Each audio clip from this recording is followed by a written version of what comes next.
ഇത് ഉമ്മത്തങ്കായും കാട്ടു തൃത്താവുവാ. കാട്ടുതാറാവോ? ഓ, കാട്ടു തൃത്താവ്. അങ്ങനെ കുറെ വിഷച്ചെടികൾ ചേർത്തുണ്ടാക്കുന്ന മയക്കുമരുന്ന. ഭ്രാന്ത് പിടിച്ച് ചാവാൻ വേണ്ടി തന്നെയാ അവളിത് ചെയ്തത്.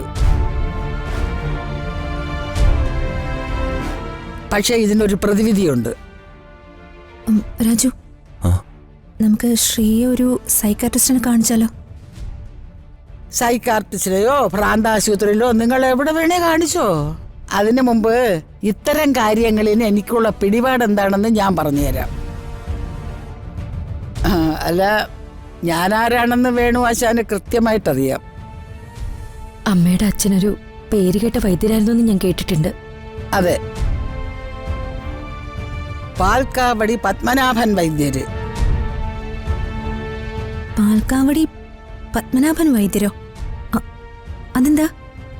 അല്ല, അച്ഛന്റെ ഇരട്ടപ്പേരങ്ങനെയായിരുന്നു, പാൽക്കാവടി വൈദ്യര്. അച്ഛൻ വൈദ്യശാലയില് കഷായം, അരിഷ്ടം, ഗുളിക ഇതിനൊക്കെ പുറമേ പാൽക്കാവടി എന്നൊരു ചാരായം വാറ്റി വിട്ടിരുന്നു. ഈ പാൽക്കാവടി എന്ന സാധനം ഒരു 100 മില്ലി അടിച്ചവൻ അത് അടിച്ചു കഴിഞ്ഞാൽ പിന്നെ പാൽക്കാവടി ആട്ടമാണ്.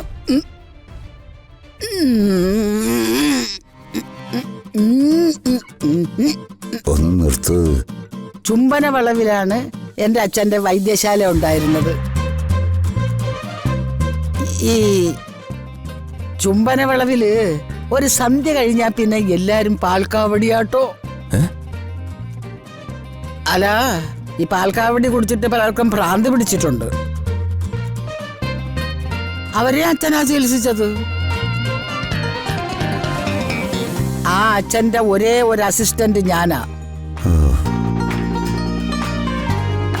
പിന്നെ നിങ്ങൾക്കെല്ലാവർക്കും പൂർണ്ണ സമ്മതമാണെങ്കിൽ ഈ കൊച്ചിന്റെ അസുഖം ഞാൻ ഭേദമാക്കി തരാം. ഇതിനുള്ള മറുമരുന്നൊക്കെ എനിക്കറിയാം.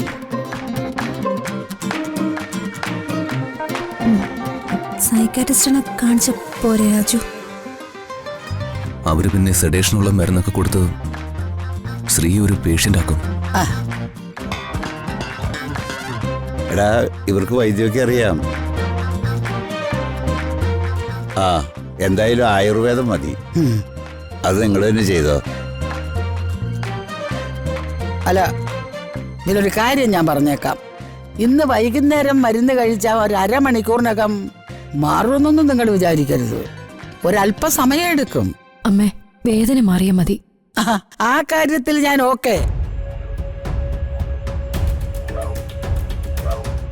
അപ്പം ഈ അമ്മിണി വൈദ്യരെ വേണു ആശാൻ ഒന്ന് സഹായിക്കണം.